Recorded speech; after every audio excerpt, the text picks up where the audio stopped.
Yo, what up? The chillest player in the game, Christian Chill Hill, here today to talk about the Cody Rhodes problem, I guess you could say, that the WWE Universe has in today's day and age. So basically, my view of this is pretty simple.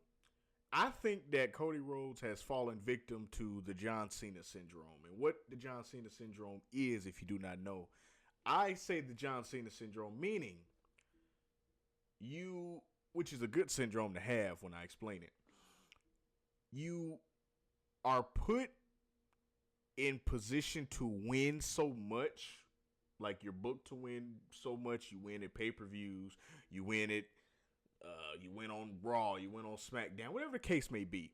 You don't lose much. Okay, put it like that. You don't lose much. You're not put in a position to lose a lot. You're put in a position to win a lot. You get the title a respectable amount of times. You're more than likely always somewhere in the main event picture. And I hate to say this, but your pay-per-views, when it comes to big matches and things like that, your matches, some of your pay-per-view card, so this is kind of on the booking part, but it's just a part of the syndrome. On the booking part of things, on pay-per-views, people pretty much know what's going to happen. Meaning, are you going to win or are you going to lose? Okay, more than likely, you're probably going to win. So, I think he's fallen victim to that. He's fallen victim to that syndrome. Cody Rhodes has been champion 3 times, and this is just since returning. So we're not counting the Stardust and all of that. Since returning in 2022, Cody Rhodes has been champion 3 times, has won an ESPY since he's been back, has been in tag teams, won tag team championships with Jey Uso, has beat Roman Reigns at WrestleMania. All of these and a plethora of other things. He's done all these things. And in result of that, now in my view, it's a good thing. But I'm going to give my view on this situation in a minute. I think the problem is he's fallen victim to John Cena syndrome. He's done so much and won so much to the point where it's predictable. It's no longer a mystery. There is no thinking, okay, well, maybe. There is no thinking that can happen. So it's just there. It's just everyone knows what's going to happen, or at least it feels this way. Not saying it is. Everyone pretty much knows what's going to happen, right? Everyone pretty much knows what's going to happen. They know what the result is going to be. They know he's probably going to win on the pay-per-views. So even in my view, that's not a bad thing, but it doesn't leave any mystery. Put it like that. If you think about it, think about Floyd Mayweather. Whether you like him, whether you hate him, regardless, he's Floyd Money Mayweather. We get that. When you watch a Floyd Mayweather fight, you know, you go into the fight knowing whether you acknowledge it or not, whether you hope he's going to lose or not, whether you hope he's going to win or not. You go into the fight pretty much having a general idea of the fact that he's probably going to win. As much as you might not want to play into it, you might want to, you might want to try to ignore that. You might try to, in your mind, try to, figure out why the other boxer can win. That's all great. That's all good. But in your head, because of the record, because of the 50-0, because of the fact that he's been champion for so long, you pretty much have an idea of he's probably going to win. And that's no flack on whoever he's fighting. That's no flack on whoever his opponent training camp Cutman is or trainer is. There's no flack on them. It's just who that fighter is in the ring with. He's in the ring with Money Mayweather. So it's that type of thing. Cody Rhodes has fallen a victim to that. Now, in my view, that's not a bad thing. Here's why. Because I look at it from the aspect of, yes, I am a fan of wrestling. Okay, I watch wrestling. I get it. We're all fans of it. I understand that. But I also look at wrestling from the aspect of the wrestler. In his view, it's been great. Because, I mean, in his view, he's been champion 3 times since coming back, left AEW, and has achieved his dream of being a main event star champion in WWE. He finished the story. He finished something that his dad never did. He has done everything and more that he wanted to do since coming back to WWE.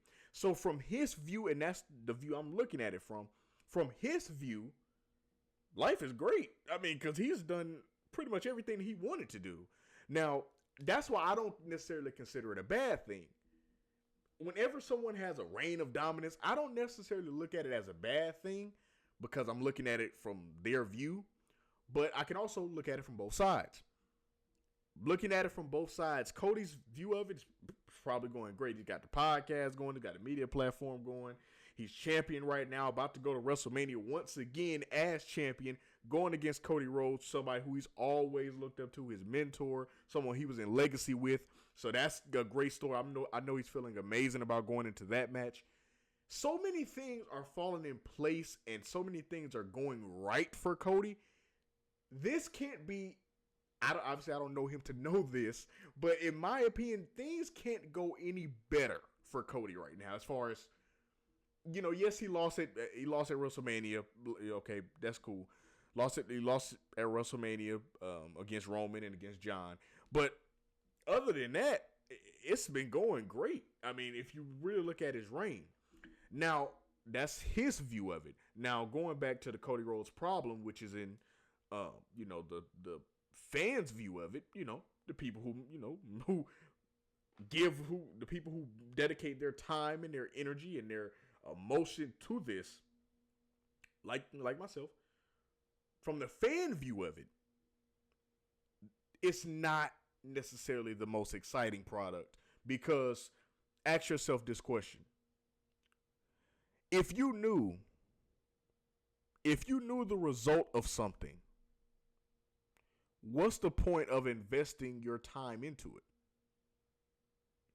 Or, well, if you knew the result of something and it's not necessarily benefiting you, what's the point of dedicating your time to it? Going back to the boxer analogy, you're a boxer. You're training for this fight. He's a main eventer. If you can somehow beat this boxer, you can go to main event level and you can fight all these fighters and you can get these different purses, meaning money. You can get all these different levels. You can achieve different things that you never thought you could. You can get to these different levels. You can get to the point where you're negotiating your own deals. You can do all of that. But somehow, some way, you get word that there is no possible way you're going to win this fight. No matter what you do. You can knock him out. You're still not going to win. Your energy, whether you acknowledge it or not, your energy in that moment is going to shift. Not necessarily in a negative way, but it's going to shift to a more standoffish way. Meaning, you're still going to go to the gym. You're still going to train because at the end of the day, you still got to go fight. You still going to be on pay-per-view in front of all these people. You don't want to look bad, you know, so you probably would approach it. I would assume people would approach it like, okay, yeah, I know I'm going to lose, but at least I'm going to look good as I lose. So, yeah, you probably would still be thinking that, right? But in the back of your mind, whether you acknowledge it or not, in the back of your mind, once you are told that there's no way you're going to win this fight, yeah, you still going to train. But you might not have given as much effort if you knew you had a chance to win. Yeah, you still going to go do road work, but stuff is how you might have pushed yourself when you thought you had a chance to win versus now, it's taking a hit. It might not even be noticeable, but it might even be not noticeable, but it's taking a hit. It's that type of thing. I think that's where Cody has fallen a victim to. Now, his accomplishments and everything speak for themselves in the way that I'm going to hit on now, which is I don't necessarily know if that's deserved, though. Now, granted, people can say John Cena's hate, I guess you could say, wasn't deserved, which is true because, which is true because if you look at this, if you look at what he was doing, you look at his accomplishments, you look at the people that he's beaten, or excuse me, that John Cena beat over his career during the Super Cena era and all of that. Going off of his accomplishments, no, he didn't deserve the hate. But it was the thing, like I said, the John Cena syndrome. He was winning too much, so it got too predictable in that moment. So that's where the hate was coming from, understandable. Cody's aspect of it, I don't necessarily know if it's deserved. And here's why. He lost to Roman at WrestleMania when a lot of people said that he probably should have won. And a lot of people say, I'm not saying this is the majority, but I'm just saying a lot of people say that that's when the story should have been finished. It should have been 39. Okay, he beats Roman. Boom. He finishes the story. He lost at WrestleMania to Roman due to interference from Solo Sikoa. We know that. He wins the next year at WrestleMania. He overcomes all of the odds. I'm just going according to the storyline, so just follow me for a second. Overcomes the odds somehow. Loses the night before his championship match. Remember, he lost night one to Roman and The Rock. He lost that night. Bounces back the very next night. And, dude, along with some help from some interference, somehow wins the next night against Roman and finishes the story. Okay. Next year at WrestleMania, he loses to John Cena. We know what happened. Cena was turned heel. He beat him. So John Cena, got his record-breaking title run. We know what happened there. Here's where I don't feel like it's deserved necessarily. Oh, before I say that, also, he lost a championship as well. After he got it back at SummerSlam, he still lost it after, and then he won it back from Drew McIntyre, as we know. Here's the reason why I don't necessarily feel like that the hate for him is deserved. In my opinion, he loses enough. Just follow me for a second. He loses enough to where it's not, in my opinion, as predictable. You go into a pay-per-view and you're thinking, or at least I do, he probably will win, but I know in the back of my head there's a chance he might lose.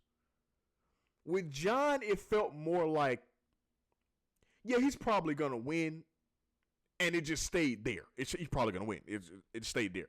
With Cody, he's probably going to win, but maybe by some crazy mishap, he loses.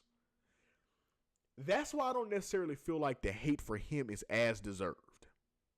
Because he loses enough, in my opinion, that it's not predictable as some people make it seem. Like some people, I'm not calling out anybody. I'm just saying some people make it seem, okay, every time Cody has a match, he's gonna win.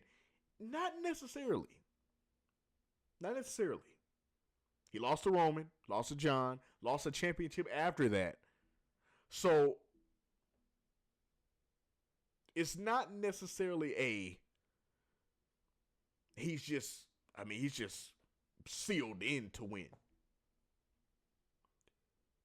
Now, I know this is probably not going to happen at all, especially how the feud is going.